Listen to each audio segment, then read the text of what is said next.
The Coalition's first contact training manual had been updated 17 times in the past decade.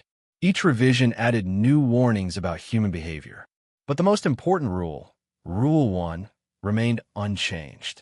If a human uses the phrase, "hold my beer," or any variation thereof, immediately evacuate to minimum safe distance of 500 meters. Junior diplomat Krethal of the Valerian Confederacy learned why this rule existed during what should have been a routine trade negotiation on Station Zenith 7. The dispute was simple. A Crothian merchant vessel claimed humans had breached docking protocol. The station's human administrator, a relaxed individual named Jake Morrison, tried explaining that the coordinates were clearly marked. The Crothian captain, a massive, aggressive specimen, wasn't interested in explanations. "Humans are weak," the captain growled, looming over Morrison. "Your species talks too much, fights too little. Perhaps I should teach you respect." Morrison sighed. "Captain, let's be reasonable." "Reasonable?" The Crothian grabbed Morrison by the collar, lifting him off the ground. "I've conquered 17 worlds. What has your pathetic species conquered?" Morrison went very still. Then, calmly, he looked at the young ensign beside him. "Miller, hold my beer." Krethal's survival instincts, honed by 3 years studying human behavior, screamed warnings. He backed away rapidly. Several other experienced Coalition members immediately began evacuating. "Why are they leaving?" the Crothian captain asked, confused. Ensign Miller, now holding Morrison's beverage, also stepped back. "Sir, maybe we should." What happened next would be studied in xenopsychology courses for years. Morrison didn't throw a punch. He didn't draw a weapon. Instead, he smiled, and Krethal recognized that particular human expression from his training, the smile that said someone had made a catastrophic error. "Conquered worlds," Morrison said pleasantly. "Interesting metric. My grandfather helped conquer Nazi Germany. My father fought in the Martian Rebellion. I personally ended the Centauri blockade. But sure, let's measure achievements." The Crothian's grip loosened slightly. "See, Captain, my species learned something important. We don't conquer worlds anymore. We free them.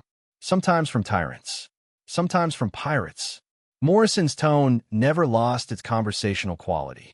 "Sometimes from bullies who think physical strength equals power." "You threaten me, human?" "Threaten? No. I'm explaining why those smart folks evacuated when I handed off my drink." Morrison gestured around the now-empty docking bay. "They understand something you don't." "And what is that?"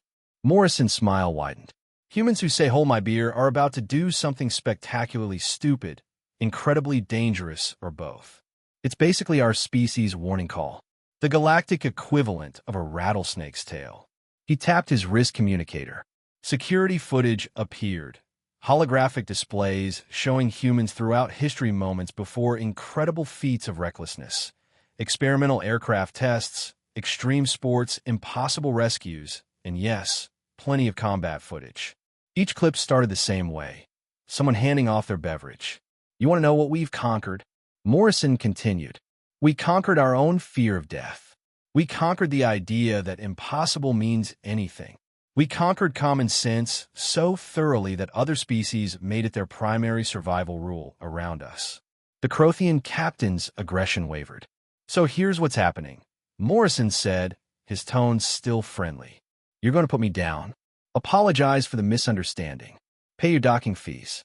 And leave.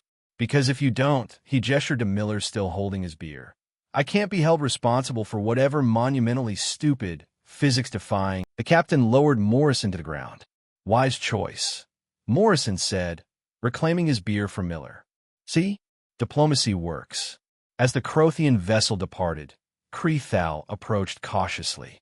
"Administrator Morrison, what would you actually have done?" Morrison took a long drink, considering. "Honestly, no idea. That's the beauty of hold my beer moments. We usually figure out as we go. Something involving that cargo loader, probably. Maybe the station's gravity generators. Definitely would have been memorable." "That's terrifying." "Yeah," Morrison agreed cheerfully. "That's why it's Rule 1. We scare ourselves too." Krethal updated his report that evening, Reinforcing Rule 1 with a personal note. Humans don't plan their most dangerous actions. They improvise them. This somehow makes them more effective. Recommend maximum caution around any human beverage exchange.